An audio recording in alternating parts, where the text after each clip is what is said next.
some very good messages around how AI can be enabled. So let's begin. Well, today we're going to talk about enabling AI in the moment of need. Right? AI, as we all know it, is a very interesting technology and has become a lot more pervasive. Now, as we look at the list of people in the audience and the attendance over the past period, it is a time where we can really think about how AI can play a part in our daily lives. I'm going to start off with this particular message. And for those of you who have not met me before and meeting you for the first time, my name is Oliver Tien. I am the Honorary Advisor to APARA, the Asia Pacific Assistive Robotics Association. I'm going to focus on the aspect of enabling AI in the moment of needs. I have with me now 4 items in the agenda. First, I'd like to revisit and look at AI, right? What does AI do and what does it encompass? Second is to go deep into the concept of moment of need. Some of you may be familiar with this concept, but I'd like to talk a bit more about it and how that correlates to AI and the possible adoption of AI technology. Then I want to talk about democratizing AI. Right? Democratization of AI is a very interesting discussion. It's been talked about. Some of you may have heard about it. Let's explore what that means, what the implication, and whether is it eventually possible. And finally, no code, shorter time to develop, reduce investments. Those are 3 key messages we hear a lot from our management. We hear a lot from users. What do we need to know? Is this possible? Let's look at 2 platforms that is able to help users achieve this. And we'll talk about this towards the end of this workshop. Now, to start off with, AI regenerated. I want to kind of drive this message. One big question that we all think about is AI really that hard? Is it necessary that you need to have an AI engineer with a master's degree or perhaps a PhD before a solution can be created? Is it so expensive and so time consuming? Takes a long time to build an AI solution. What really is this whole concept of AI? I'm sure all of us have read about it in the newspaper, in the different media. It talks about companies adopting AI. And most of the time we hear about the adoption of AI because they come from larger organizations. So we should also dive into the discussion whether AI is only suitable for the large enterprise. Maybe yes, maybe not. Let's explore this further. Firstly, I want to dive into a clearer understanding around what is AI. Right? Simply put, AI is just a simulation, a way of mimicking human intelligence to be able to understand what a human can do and artificially create that intelligence in machines. Now, don't forget, machines just run on 0 and 1s at the basic level, right? And to make that 0 and 1 combination think as well as the humans, it's going to take a while. And for that matter, 60 years have passed, maybe 70, since the day we talk about Turing test, since the day where we believe that the concept of artificial intelligence is viable, right? And of course, there's no one clear definition of AI. It involves quite a bit of space that we want to cover. And we can even further divide AI into general AI and narrow AI. A lot of the media and newspaper, that when they talk about AI, it's really the area of narrow AI. That's to say, a very specific task, a very practical scope, and more importantly, it's clearly defined to achieve the level of intelligence that we want it to be. Let's take, for example, how AI was able to win over the world champion Go player. It's a very specific code to play the game of Go and to repeat it, apply machine learning, do whatever you can eventually to get the machine, the software, to understand the thinking behind the rules of the game and be able to play, right? Um, and with that, we are successful. Now, general AI, on the other hand, has got a broader space, right? It's the ability to do more than one task at one time. By human definition, it's called multitasking, right? And of course, you are able to understand, correlate, and more importantly, cross-pollinate from one area to another. So the question could be, when a child learns AI, learns how to play the game of checkers, um, they can slowly adapt and then move into chess, followed by Go and many other games, right? In the case of the machine, right, when it is good at Go and the software that is able to beat the human expert in Go, to retrain that product, that platform into understanding how to play simple checkers will take another cycle, right? It is not just the same human that can be cross-trained. So that's kind of what we are talking about. So how has AI helped, right? So this is a nice conversation between two individuals at work, right? The question is, AI is freeing up so much of my time in my schedule, right? So a lot of available time. So a colleague asks, like, what are you doing with the free time? And here comes the answer. Mostly worrying about AI taking over my job.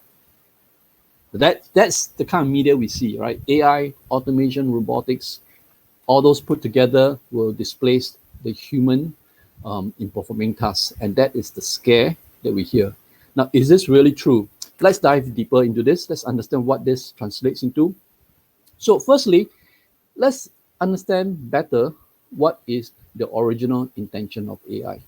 Okay, so here we have a human, right? So AI is able to look at all the senses of the human capability, from visual to audio, speech, touch, and eventually using all those information for cognitive processing, right? To be able to be intelligent about the inputs that you gather and eventually produce output. So looking at it from different angle, translating it into system terms, you've got input, you've got output and input, and the background processing. So that is actually what AI does, okay? And AI, in that sense, have gone around to look at many different areas, right?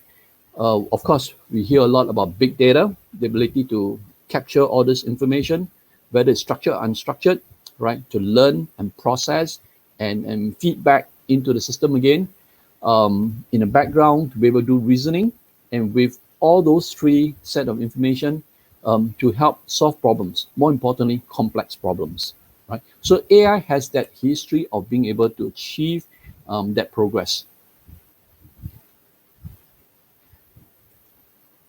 And in terms of the history of AI, right, it was first originated back in 1956, right? In those days where Tom McCarthy and a bunch of very senior scientists got together and built the whole concept around the Turing test, right? The test which determines if the software is able to perform in equivalence to the human being, right?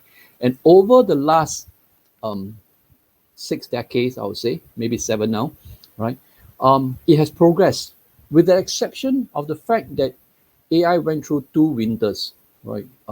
Firstly, somewhere between the 72, 75 period, right, there was a bit of disappointment around what AI can perform and achieve. But that got overcome when in the 80s, there was another boom in the prospects of AI, right? Where we start to look at rule-based systems. At that point in time, we were talking about expert systems, right? And how expert systems can play the role of incorporating rules into software that can perform certain tasks with a human being. Unfortunately, with less than a decade, the second setback came in, and what we found was that there was subsequent disappointment over the next 5 to 8 years. And it was not until towards the end of the 1990s and perhaps into the 2000s that we start to realize AI is a possibility, right? And of course, coupled with the different factors such as the technology, the storage, the infrastructure, and the availability on the internet, AI started to take flight and become fairly pervasive. And by the time we got into 2012, 2015, there was a huge revolution because of machine learning and deep learning playing a huge part in realizing the vision of AI. So AI has gone through that journey, right? Um, the question is, where do you see AI playing a role? Where do you see AI contributing true value to the organization, particularly to the businesses, right? Here, I looked at possibly a few areas to consider. One, of course, is what is possible, right? Throughout the period, we know a lot about what the technology can do, and there are many use cases that can be done. Question is what's possible, and more likely, how is this able to affect, influence, and help your business? Right.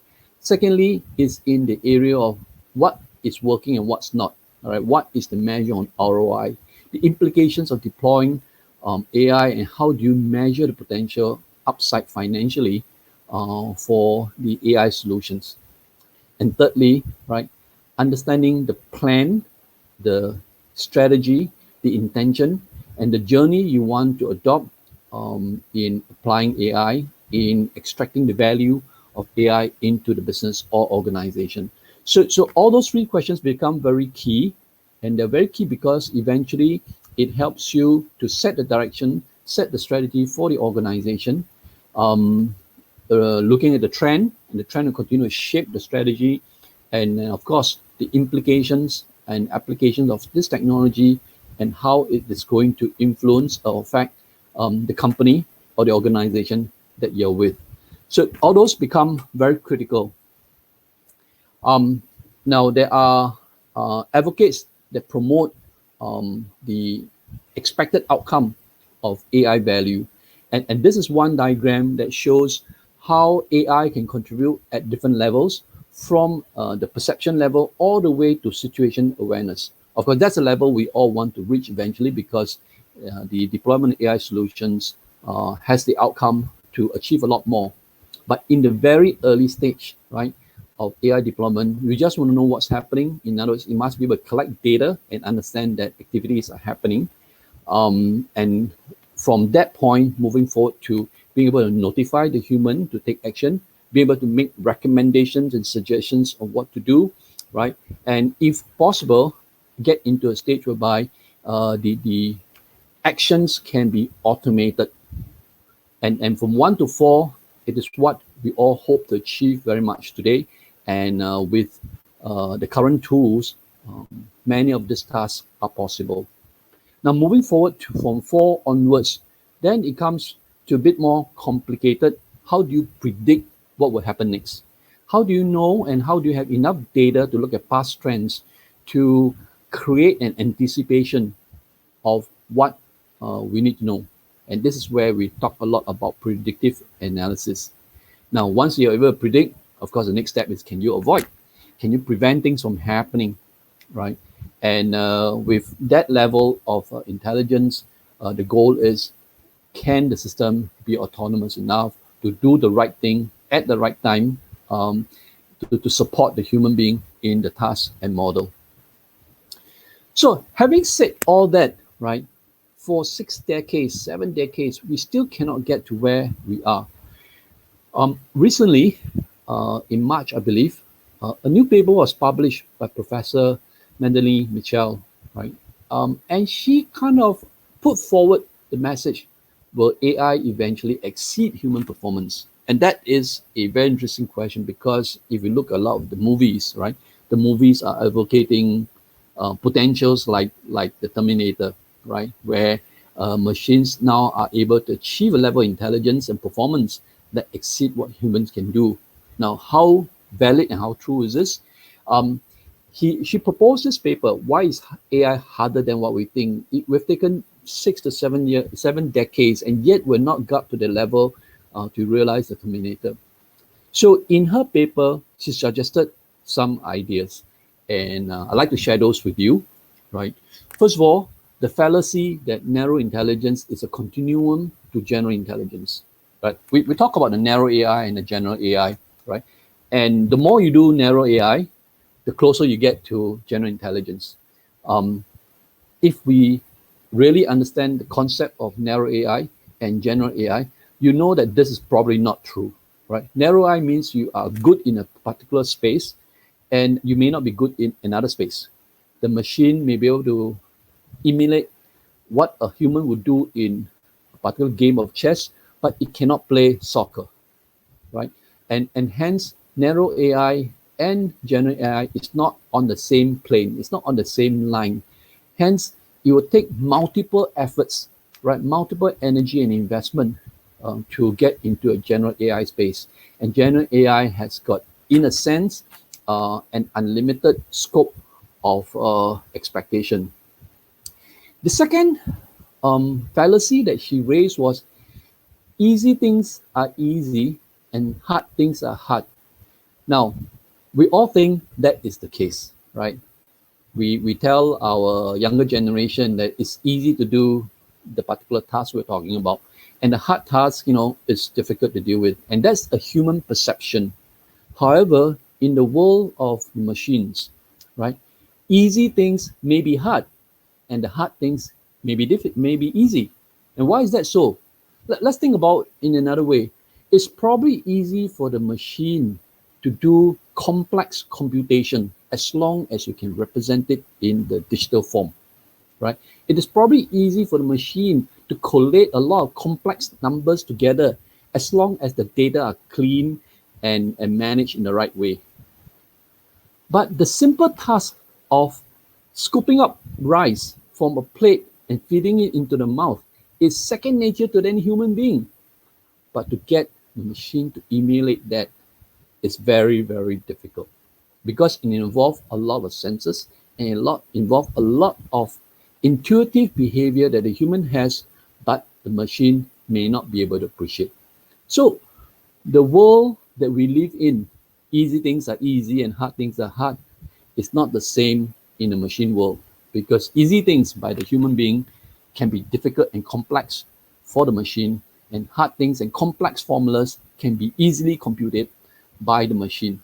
And that's the second fallacy that Professor Mitchell suggested. The third and the fourth are kind of interrelated. So the third suggests that the lure of wishful mnemonics. We came up with very fanciful names, right?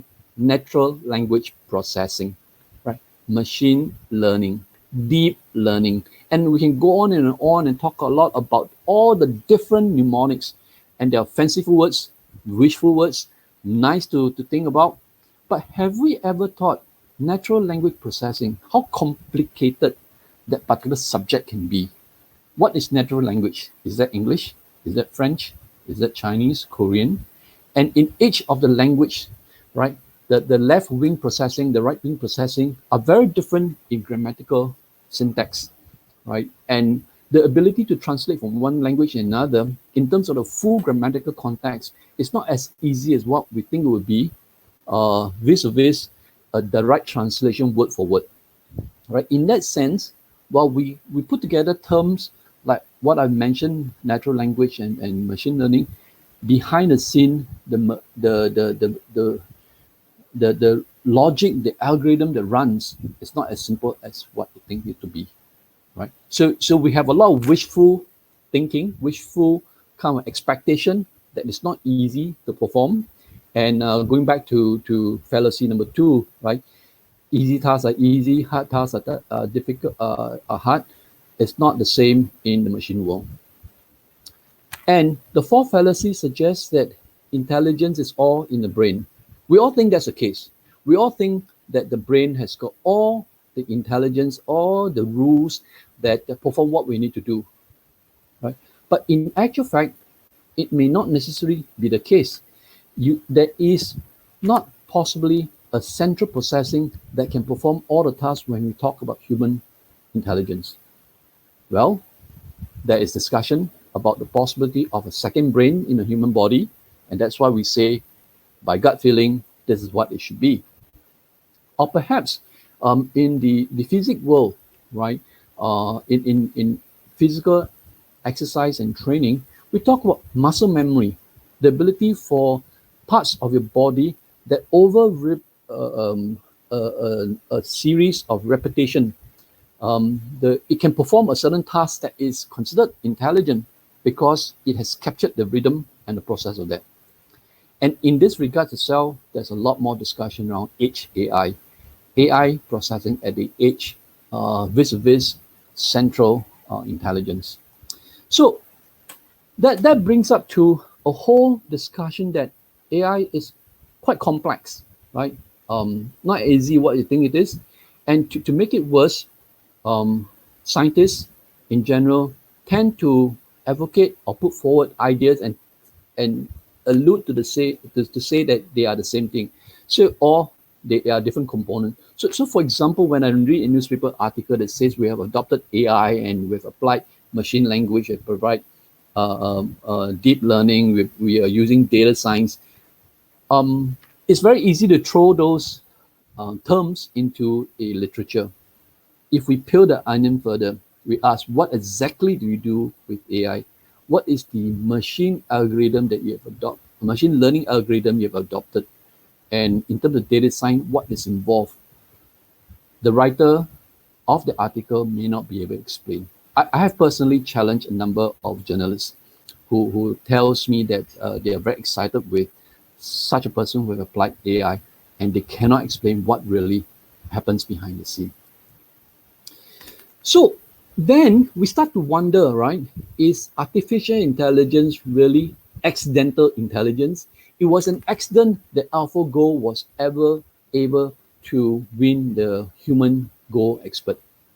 Perhaps in a few more rounds, maybe AlphaGo may not be able to achieve that. Perhaps it was an accident that we thought about machine learning as a concept, and the machine cannot really learn after all. So where does that all bring us to, right? One thing for sure, I believe intelligence is not accident. And we are able to fundamentally understand the concept of human intelligence and translate it into an artificial model that can mimic intelligence. However, more research will still be needed, and we need to be able to build that in place. AI, unlike traditional IT, has got another set of complication or consideration, and that is the ethics and the security of putting AI in place. So it's probably easy for us to look specifically at focus area where AI can be applied, less of trying to do the general AI. So here we have a simple list, right? A list where AI can perform certain task automation. It can help to augment and enhance customer experience. It can, based on past trends and data and statistics, do a bit of predictive maintenance, behavioral analytics, and so on and so forth, right? So those specific areas, we can definitely embed AI into it. We don't have to think about AI as a humanoid who has the whole breadth of intelligence that we expect in a human being. So to kind of peel this further, maybe we should look at AI in the following sense. And if I draw a two-dimensional diagram, right? AI, where it's in a situation whereby the human is involved and the human is not involved, right? So if I look at the horizontal spectrum, right? Human in the loop and human not in the loop.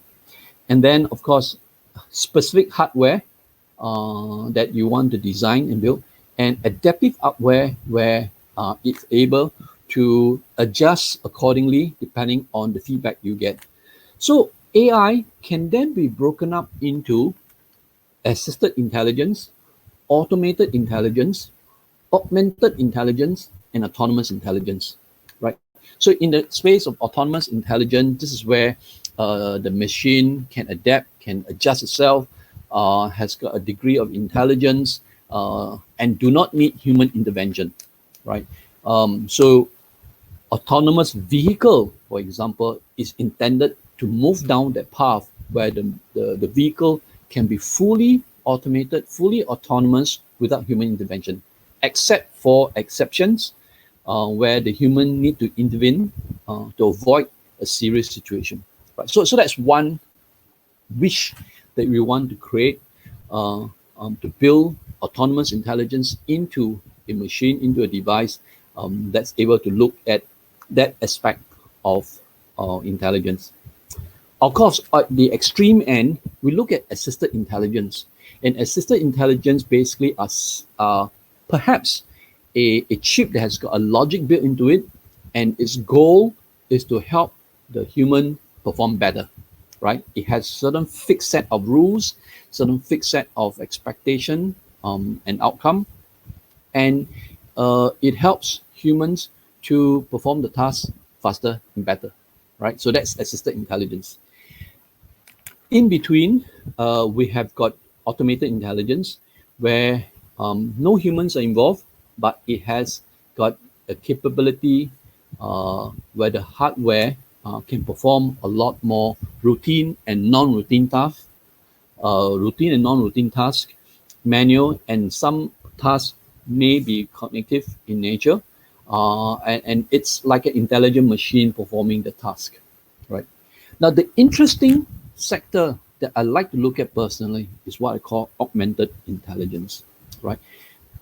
Solutions, systems that are able to augment human capability and potential. And APARA stands by this particular quadrant that suggests that AI can play a part to help people, to help the human make better decisions, to offer timely information, options, recommendations, so that the human can make the ultimate better decisions.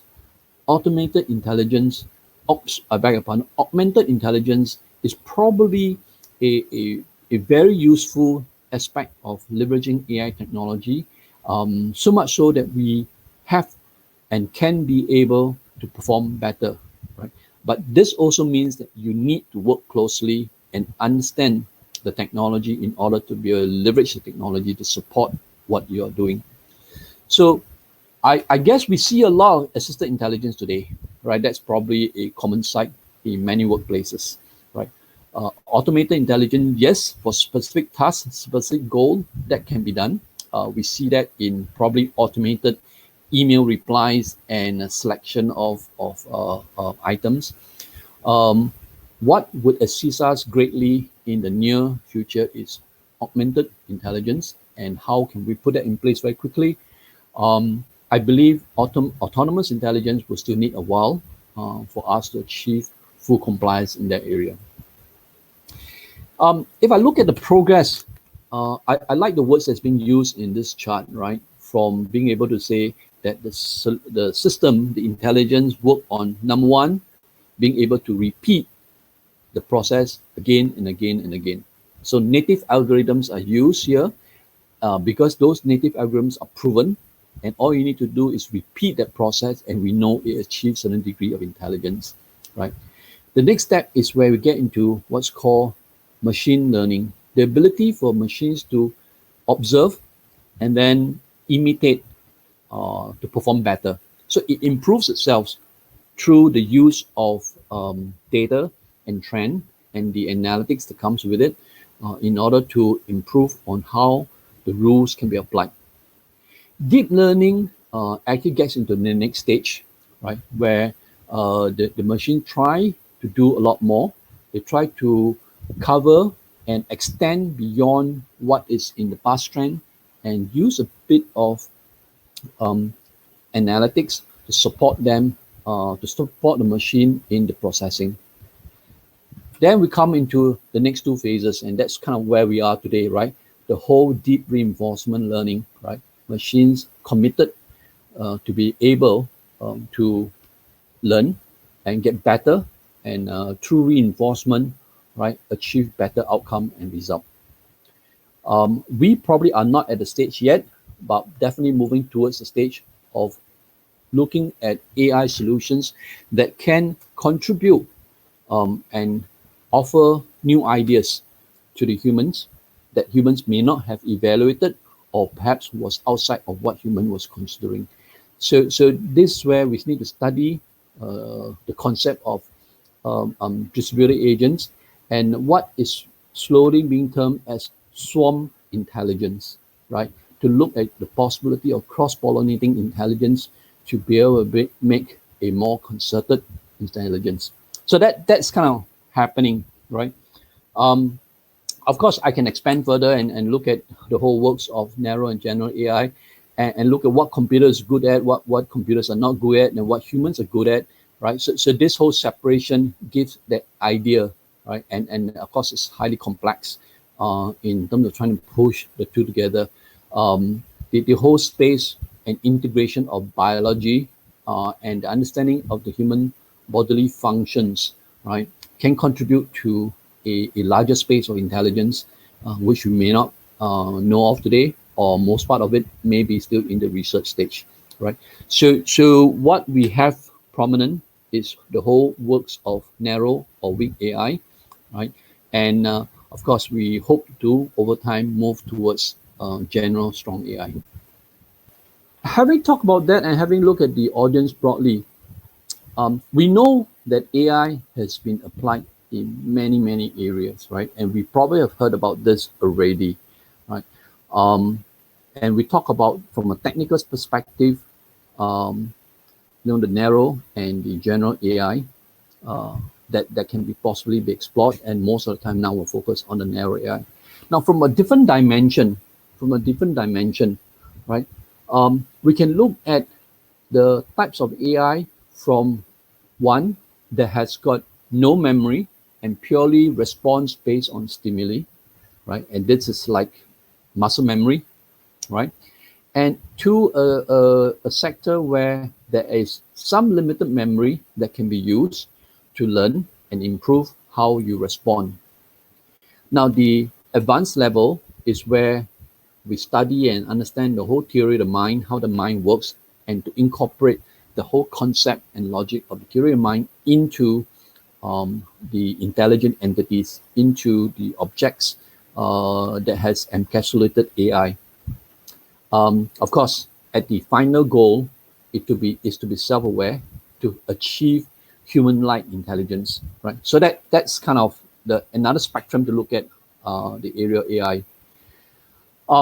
To be more specific, okay, narrow AI really refers to AI that's definitely inferior to the human intelligence, many times also termed as weak AI, and it lacks a degree of cognitive capability and also lacks consciousness, right?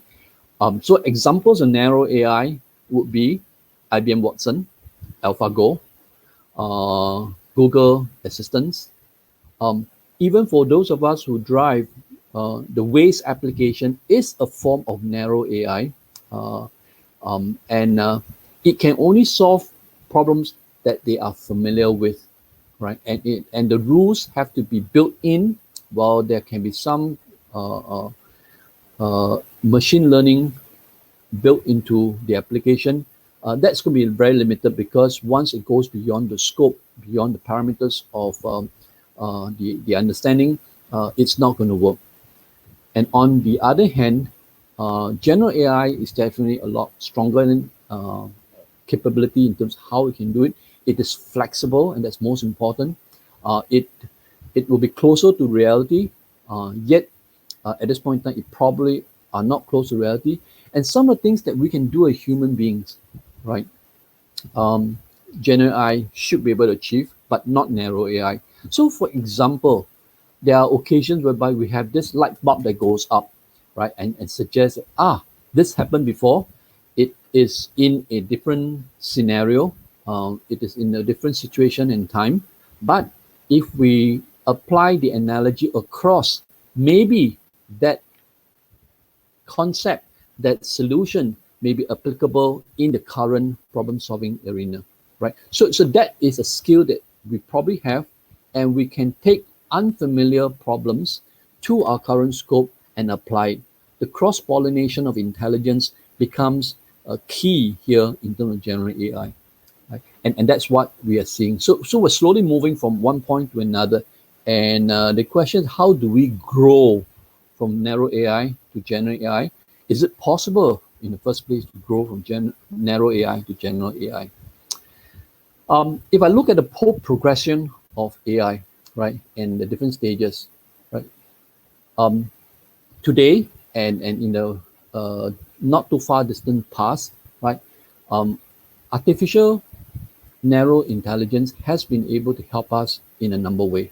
Particularly, it has helped to outperform human in repetitive functions, right?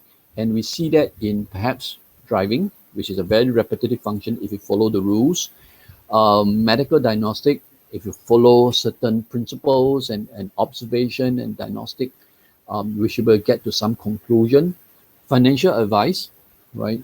If you talk to more than one insurance agent or financial advisor, you find that they typically follow the same set of rules and advice based on the experience and based on the trends. Right? So products, solutions that have been built in this area include expert systems, navigation system, chatbots, searches, and the ability to do predictive patterns. Right? Moving forward, what we're seeing is that jobs that are enhanced in this area, right, will then take its next set of expectation.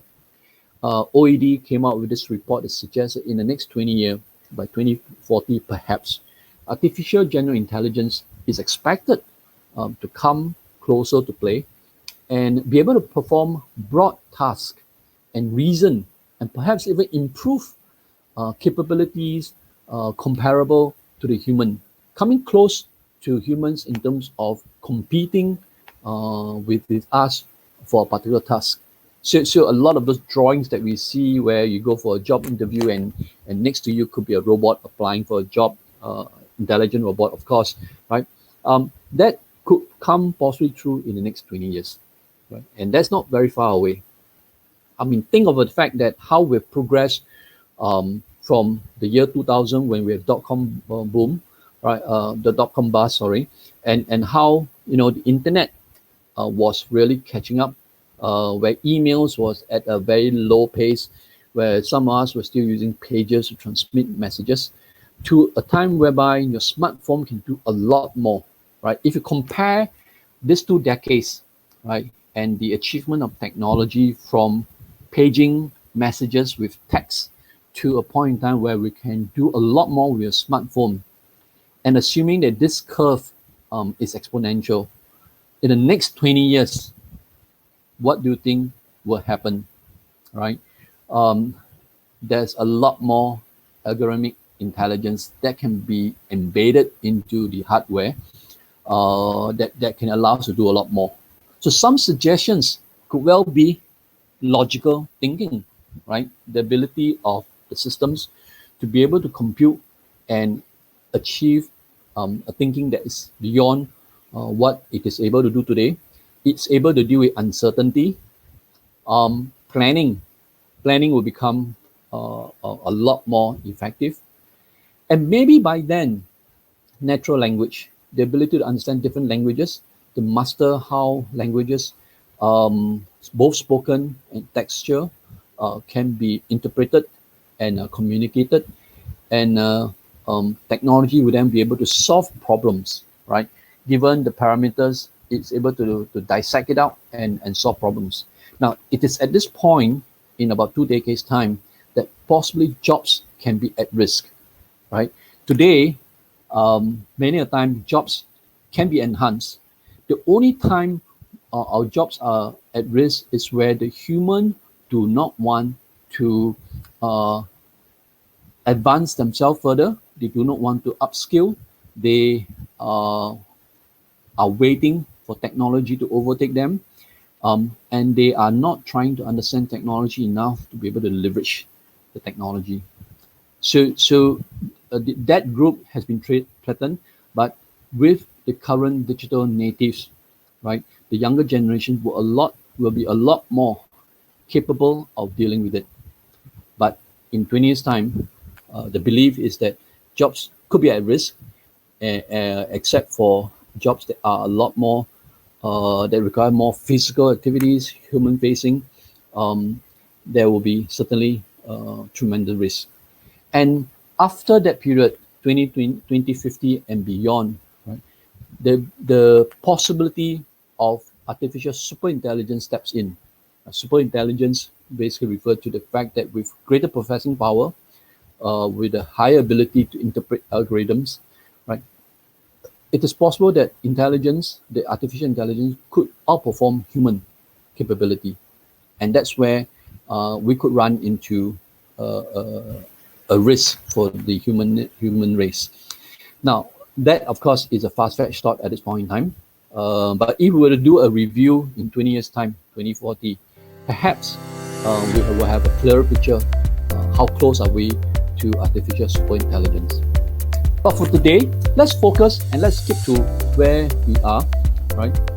And look at the different levels of intelligence. So this is just another chart to demonstrate what I've just explained earlier.